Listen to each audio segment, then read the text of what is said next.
Market में, मंडी में कुछ लोग मौजूद होते हैं, उनके पास ना पैसे होते हैं ना उनके पास जानवर होता है। व्यापारी यहाँ से जाता है क्योंकि बिल्कुल ही शहरी इलाका है हमारा, और यहाँ पे जानवरों की खरीदो फरोख्त का नॉर्मली मामूल रहता नहीं, साल में एक दफ़ा लोग खरीदते हैं बकरीद के मौके पर, तो उन्हें तजर्बा नहीं होता।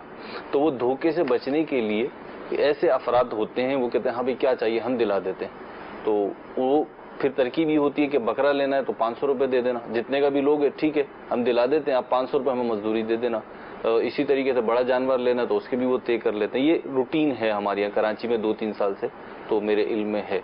तो अगर ऐसी सूरत हाल है तो क्या हुक्म होगा? मेहनत और मजदूरी की दो सूरतें बनती हैं। एक तो ये कि आप तनख्वाह पर या डेली वेजेस पर कोई काम करें, ठीक है। दूसरा ये है कि आप कमीशन के तौर पर कोई काम करें कि आपका सौदा मैं करवाता हूँ, दोनों पार्टियों को मिलवा देता हूँ और बीच में मुझे आप इस मेहनत के बदले इतने पैसे दे दीजिएगा जी।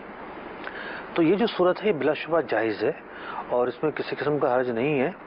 सामने वाला जिस तजुर्बे का हामिल है, उसे जानवर की पहचान है, बीमार और तंदुरुस्त जानवर की पहचान है, उसे मुंह खोलकर दांत देखना आता है। वरना बाज़ लोग क्या होते हैं कि पहचान ही नहीं होती कि जिन दांतों का तस्करा हो रहा है या जिन दांतों का असल मशरूत है देखना, वो होते कौन से हैं। ठीक है।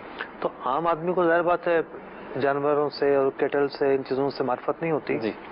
तो यूँ वो दूसरे के तजुर्बे का फ़ायदा उठाते हैं, तो इसमें कोई हर्ज नहीं है। मैं तो ये कभी कभी अर्ज़ करता हूँ कि अगर आप मिडल मैन को निकाल दें ना जी।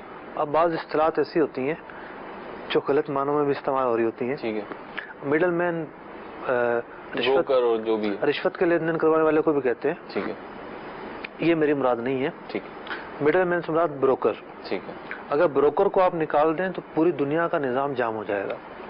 ठीक। पूरी दुनिया का निज़ाम, एक जहाज बेरे जहाज जहाँ से चलता है, एक मिसाल है ब्राज़ील जाना है उसको। ठीक है।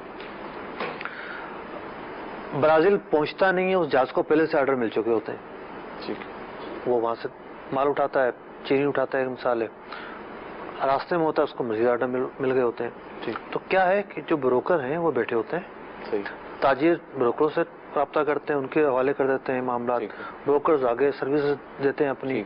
तो पूरी दुनिया का जो तिजारत का निज़ाम तेज हुआ है जी, इसमें एक बहुत बड़ा किरदार ब्रोकर का है। सेल्स परचेज में मिडिल मैन है। मिडिल हर जगह बैनुल-अक़वामी तिजारत हो, लोकल तिजारत हो, होलसेल की तिजारत हो, इसके अंदर उसका एक बुनियादी किरदार है। और जो ब्रोकरी का निज़ाम है जी, ये सरकार दो आलम सल्लल्लाहु तआला अलैहि वसल्लम के अहद मुबारक से है। ठीक। ऐसा नहीं कि बाद में राइज हुआ है, कदीम है, कदीम है ये तरीक़ाकार। हाँ, हर तरीक़ाकार की तरह इस तरीक़ाकार के साथ भी हलाल और हराम मसाइल जुड़े हुए हैं। तो इसमें जो हलाल है उसका ख्याल रखना है, जो हराम है उसका ख्याल रखना है। ठीक। ये हर मुसलमान के लिए लाजिम है। ठीक।